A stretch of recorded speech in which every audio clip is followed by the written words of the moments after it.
merek baru itu bisa survive atau harga jualnya bisa makin bagus atau apa, yang paling penting pasti pengaruh dari 3S. Tapi balik lagi, selama 3S ini diperkuat, sentimen itu akan terpukul sendiri. Komoditas pun salah satu penentu di mana harga itu bisa kedongkrak naik.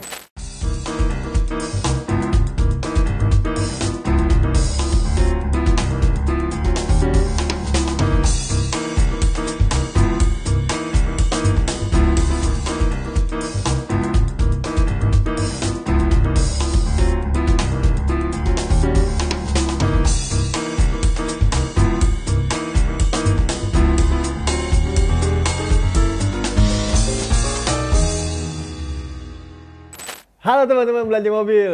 Wah, kali ini videonya agak beda nih. Karena di video kali ini kita akan ngobrol-ngobrol santai di podcastnya Belanja Mobil. Dan kali ini gue nggak sendirian teman-teman. Karena di samping gue sudah ada Pak Jimmy selaku apa nih Pak? PIC ya Pak? Kita selaku PIC di Belanja. PIC yang sering bayar-bayar mobil ya Pak? Yo, yang sering bayar mobil, ngejual mobil juga. Ini Pak Jim gitu dari Belanja Mobil. Nah, kenapa sih ada Pak Jim di sini nih? Karena di video kali ini Pak, kita pengen bikin suatu program lah buat ngasih tahu teman-teman semua mengenai mobil-mobil bekas nih. Tentunya banyak banget hal yang ditanyakan seputar dengan mobil bekas. Dan di episode pertama kali ini nih, takut beli mobil baru karena harga bekasnya anjlok. Kenapa? Gitu. Why? Yes. Jadi langsung aja ke pertanyaannya kali Pak ya. Boleh. Biar nggak bertele-tele kita ya. Nih Pak, jadi kan di Indonesia ini saat ini banyak sekali nih pemain mobil baru. Gitu. Merek-merek baru seperti Chery kemarin yang baru launching gitu. Dan biasanya tuh banyak merek baru masuk itu, pertimbangannya apa sih yang membuat suatu merek itu tidak jeblok harganya Pak, tidak turun harga bekasnya tuh? Mungkin saya coba jawab pertanyaan dari Raka ya. Oke, siap. Dan tentunya ini pendapat saya. Pendapat saya pribadi, mungkin kalau ada teman-teman dari Belanja Mobil yang mau ngasih masukan juga, boleh. Atau ada opini yang berbeda, boleh di kolom komentar ya. Bener. Oke, untuk jawabannya dari pertanyaan Raka itu, yang pasti kalau untuk merek baru itu bisa survive atau harga jualnya bisa makin bagus atau apa, yang paling penting pasti pengaruh dari 3S. 3S itu apa sih? Ada sales, service, spare part. Kenapa 3 faktor ini sangat mendukung? Tentunya ya kita udah bisa berkaca dari merek-merek sebelumnya. Ada juga yang memang banyak konsumen curhat itu, terutama ini kita boleh sebut merek nggak nih? Boleh aja Pak. Boleh ya. Buat pelajaran aja kan buat teman-teman gitu. Inisial ya, merek kita katakanlah merek M lah ya. Merek M di mana yang waktu dia launching pertama kali dia sukses, tapi 3 hal tersebut ini tidak terpenuhi. Contoh, spare partnya susah, atau harus inden. Terutama di bagian-bagian electrical itu kalau sudah ada komponen yang inden itu udah akan mempengaruhi harga jual. Artinya, wah gila gue beli mobil ini spare partnya aja susah, ya besok-besok orang akan kapok untuk beli mobil ini. Malah jadi masalah beli mobil ya. Betul sekali, makanya kenapa saya bilang 3 hal ini penting. Untuk sales, itu kenapa penting? Satu, cara pelayanannya, apakah ramah sama konsumennya, atau dia modelnya yang jutek ya Pak, ada apa Pak, nyari apa ya? Nah kira-kira ada nggak orang yang mau mampir ke dealer yang dengan pelayanan seperti itu? Betul. Untuk servis, servis jadi faktor pendukung juga. Kenapa? Karena kadang-kadang servis hal-hal kecil seperti customer satisfaction, misalkan lu udah beli di dealer itu, terus lu ada datanya, tiba-tiba diucapin selamat ulang tahun, ya orang kan akan merasa tersentuh. Berarti larinya ke arah pelayanan mereka. Betul, lah ya, gitu. Terus kalau misalkan lagi datang gue mau servis di bengkel itu, tiba-tiba nunggu terlalu lama, ada komplimen, dikasih kopi, dikasih snack, itu kan bagian dari servis. Jadi menurut saya itu adalah 3 faktor penentu dari merek-merek baru yang memang mau membuat harga jualnya itu bertahan. Selain itu ada juga faktor ekonomi yang tadi saya bilang itu ada namanya supply and demand. Berpengaruh itu ya? Itu sangat pengaruh sekali. Karena apa? Di saat demand-nya itu tinggi, kebutuhannya tinggi, tapi supply-nya sedikit, itu akan membuat harga mobilnya juga bergerak naik. Sebagai contoh yang terjadi sekarang adalah di mana dealer-dealer mobil baru itu banyak unitnya inden. Ya, itu tuh. Jadi otomatis untuk pedagang-pedagang mobil bekas mau nggak mau membeli mobil itu dengan harga tinggi untuk dijual kembali. Karena saking susahnya cari itu barang, otomatis kan ya harus mau nggak mau bayar tinggi. Bayar tinggi. Akhirnya yang terjadi adalah kadang-kadang kita jual mobil bekas tahun muda harganya mepet sama baru. Karena ya di barunya nggak ada. Silakan kalau mau nunggu ya Pak. Konsumen harus berpikir ya kan. Oh udah, karena ada kebutuhan ya udah saya tetap beli gitu. Jadi kurang lebih kayak gitu ya Raka ya. Oke, berarti kalau saya bisa simpulin tadi kembali lagi kepada mereknya masing-masing ya Pak. APM itu harus punya 3S, yaitu service, sales, service, spare part ya. Sales, service, dan spare part gitu. Tapi berarti nggak ada sentimen ya Pak, katakanlah Chery brand asal Tiongkok gitu masuk pasti udah jeblok nih. Saya rasa nggak ada ya kayak gitu-gitu ya. Ada. Tapi balik lagi, selama 3S ini diperkuat, sentimen itu akan terpukul sendiri gitu. Ya kan? Berkaca pada Wuling mungkin yang sukses itu ya Pak. Betul.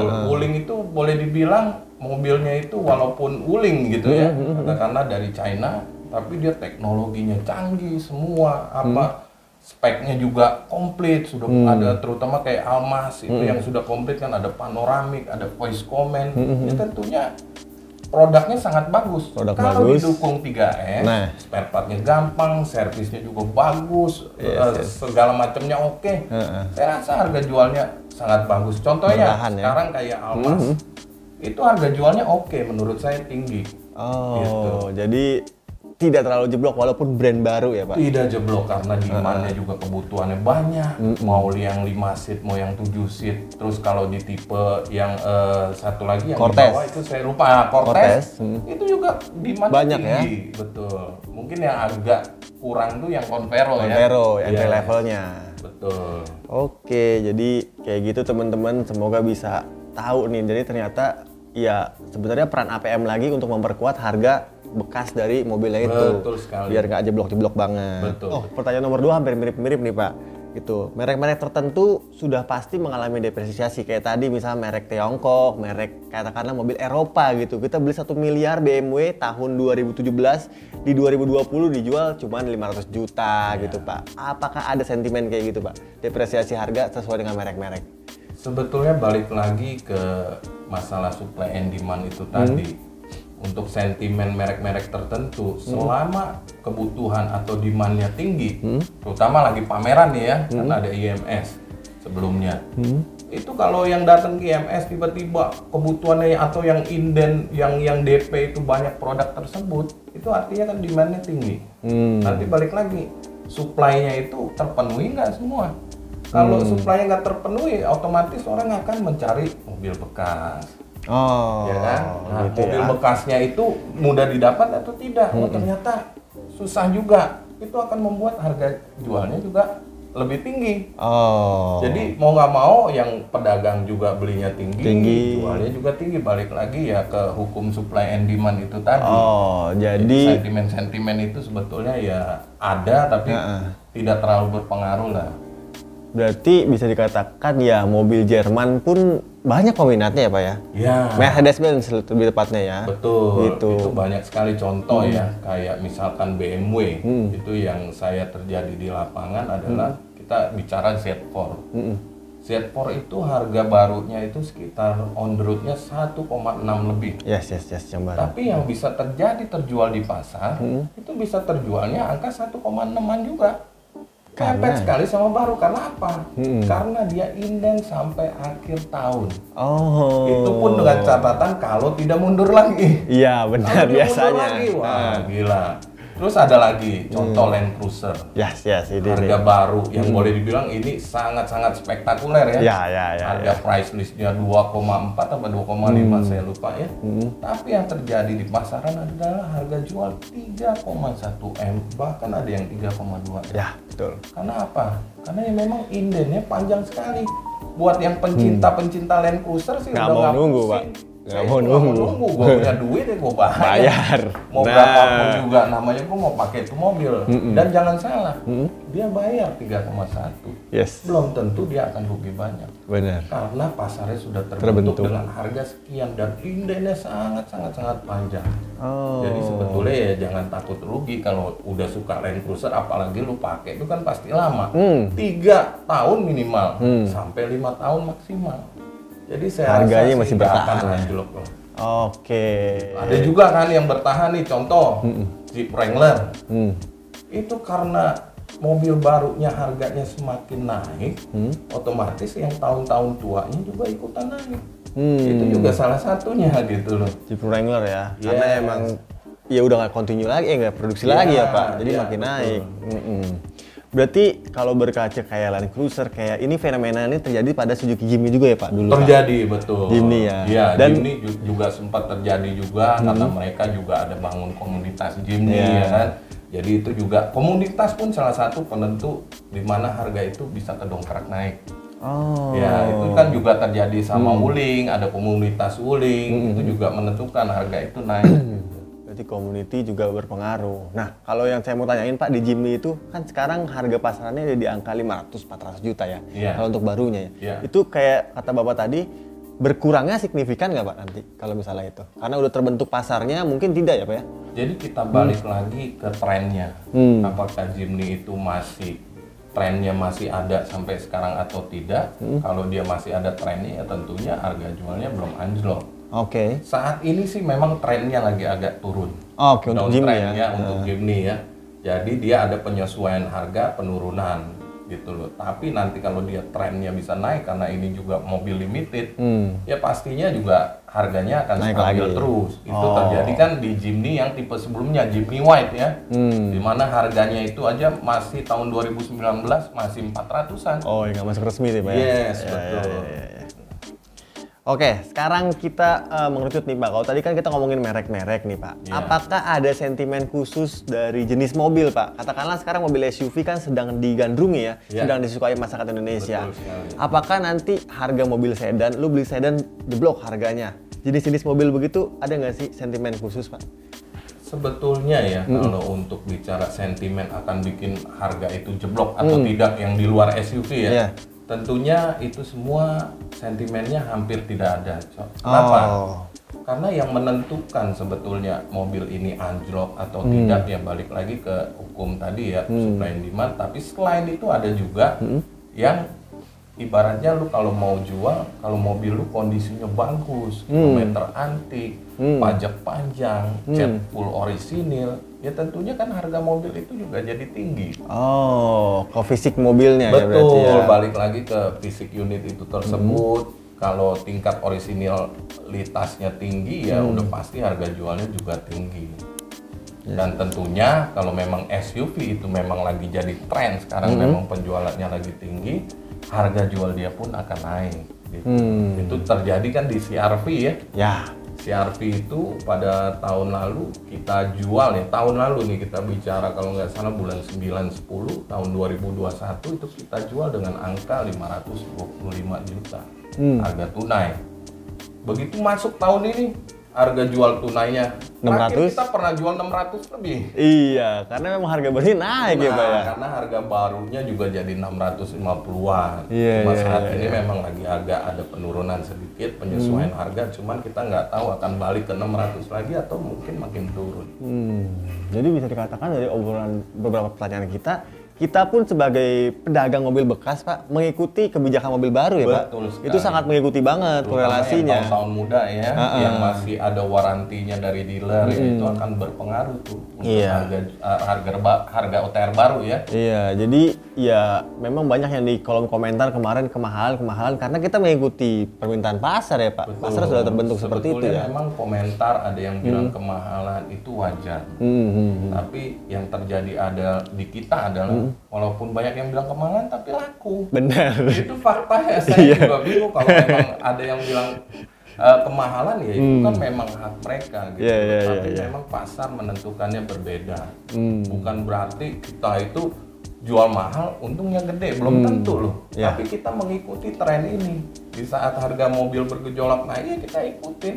Kita ini kan pemain selisih. Pemain selisih. Ya, jadi udah nggak ada tuh istilah sekarang dagang mobil untungnya gede. Aduh, kalau boleh cerita. Kalau boleh dibuka, sedih gitu ya. Sedih ya. Sedih deh pokoknya. Oke, sekarang ke ini nih Pak, ke teman-teman nih. Kira-kira kan Bapak dari main mobil berapa lama Pak? Wah, kalau main jualan gini dagang ya. Saya rasa sudah sangat lama sekali ya. Berarti udah pemula nih, pemain muka lama. Wah, Pak Jimmy pemula. Dan tentunya perkembangannya kan juga berubah-ubah terus. Kita menyesuaikan. Walaupun pemain lama, kalau nggak ngikutin perkembangan tren juga percuma. Nggak bisa ya. Jadi kita tetap belajar lah sama yang muda-muda. Oke, berarti ini sekarang buat temen-temen nih. Kira-kira tipsnya apa aja nih Pak yang buat biar Pak Jimmy nih kalau nawar mobil orang tuh nggak jeblok-jeblok banget. Tipsnya buat para ini. Tipsnya yang pertama ya, setiap kali saya mau beli mobil bekas gitu. Pasti pertanyaan saya yang pertama adalah kilometer berapa sih? Kilometer. Setelah kilometer saya tanya warna apa. Setelah warna saya tanya pajaknya panjang apa tidak. Gitu. Jadi 3 hal ini menurut saya paling dasar itu ya. Paling dasar. Yang kemudian yang paling dasar lagi adalah yang berbeda, jangan bekas tabrakan dan banjir. Itu paling penting juga. Kenapa 2 hal ini kita cegah? Yang namanya bekas tabrakan artinya mobil udah nggak normal. Bekas banjir, elektrikalnya pasti bermasalah di kemudian hari gitu loh. Nah, jadi yang paling penting tadi ya totalnya ada 5 ya, 5 pokok ya. Pertama kilometer, kemudian warna, pajak, tidak bekas nabrak, dan banjir. Kenapa kilometer itu sangat penting? Misalkan kita ketemukan mobil tahun 2015 lah. Tapi kilometernya kalau 10.000, 20.000 itu kan artinya antik. Kita setelah lihat kilometer, kita lihat kembali kondisi fisik mobilnya. Apakah ini udah repaintnya banyak atau memang masih full orisinil? Warna, warna itu ada pengaruh, ada juga tidak. Di merek-merek tertentu ada yang mempengaruhi, tapi ada juga yang sama aja sih, pukul rata. Cuma tren memang dari dulu sampai sekarang putih. Itu kan sebelumnya nomor 1. Menurut saya setelah habis pandemi dan lewat sampai tahun sekarang, malah yang lagi tren saat ini tuh warna abu-abu juga. Jadi trennya memang berubah-berubah terus lah. Per dekade, per waktu, per momen ya Pak. Betul, berarti ya. Per momen dan per termasuk individu orang itu sendiri kan. Makin lama kok kayaknya lihat abu-abu makin enak. Gitu. Akhirnya lama-lama kebentuk trennya jadi abu-abu. Yes. Ya dulu banyak yang bilang jangan beli mobil putih, sekarang putih malah disukain gitu kan. Dulu ya benar itu. Kalau dulu dibilang mobil putih ini mobil operasional PT, masuk ke tahun 2000-an lebih itu. 2000 berapa ya? 2015, 2020 itu sampai sekarang ya putih jadi tren gitu. Terus tadi juga ada hal yang penting lagi, maksudnya kira-kira apa yang menentukan supaya harga jual nggak jeblok supaya jadi tinggi ya. Yang pasti kan tadi kilometernya sudah, terus warnanya sudah, terus tidak bekas nabrak, banjir dan lain-lain. Ada satu faktor lagi, contohnya itu service record kendaraan mobil tersebut ya, service recordnya. Kalau yang misalkan tahun muda atau misalkan kita katakanlah 2018 up, itu kalau dia service recordnya bagus, walaupun KM-nya tidak antik-antik banget, itu kita akan tetap menghargai. Bayar dengan harga tinggi ya. Contoh misalkan per servis per berapa sih? Per 10.000, 10.000-nya ada, 20.000-nya ada, 30.000-nya ada, 40.000-nya ada. Nah, itu menurut kita itu mobil yang rawat, betul sekali. Tapi ada juga orang yang dia servis selama masa waranti dari ATPM-nya aja. 4 tahun gitu ya. Toyota 3 tahun atau 100.000 kilometer, mana yang tercapai lebih dahulu. Kilometernya 50.000 tapi dia udah 3 tahun lebih, artinya sudah tidak ada waranti. Biasanya orang pada umumnya akan servis di luar dari ATPM supaya bisa misalnya kita ada montir kenalan, gua lanjutin servis di luar aja udah nggak waranti. Nah itu kan lebih bisa di-adjust harga servisnya, jadi nggak terlalu mahal. Itu pun kita tetap hargai, karena balik lagi kita tetap lihat kondisi unitnya, fisiknya sesuai nggak dengan kilometernya gitu. Jadi service record tuh penting juga buat teman-teman. Penting juga, tapi ya masih bisa dimaklumin dari kondisi mobil tersebut gitu. Oke, cukup tuh Pak. Itu aja berarti beberapa 6 poin berarti ya. Saya rasa cukup. Mungkin nanti kita next podcast mau kira-kira teman-teman ada yang mau tahu lebih jauh tentang apa. Coba siap di kolom komentar ya. Nanti kita akan jawab semua pertanyaan dari teman-teman. Siapa tahu bisa membantu ya. Iya, nanti ada sesi ini pokoknya selalu terus kita perbarui teman-teman. Jadi kalau ada pertanyaan seputar mobil bekas, mobil baru atau otomotif lainnya, kalau kita bisa jawab pasti kita jawab. Langsung aja tulis di kolom komentar di bawah. Sip, kalau gitu terima kasih banyak untuk kalian semua nih yang udah nonton video ini sampai habis. Salam sehat dan sejahtera ya. Benar. Semua. Pokoknya kita doain semua teman-teman dalam keadaan yang banyak uang lah Pak ya. Banyak uang. Banyak kesehatan uang. juga penting kan. Paling penting. Jadi banyak uang nggak sehat percuma juga. Oke, kalau begitu kita tutup videonya dan sampai jumpa di video-video kita selanjutnya. Dadah.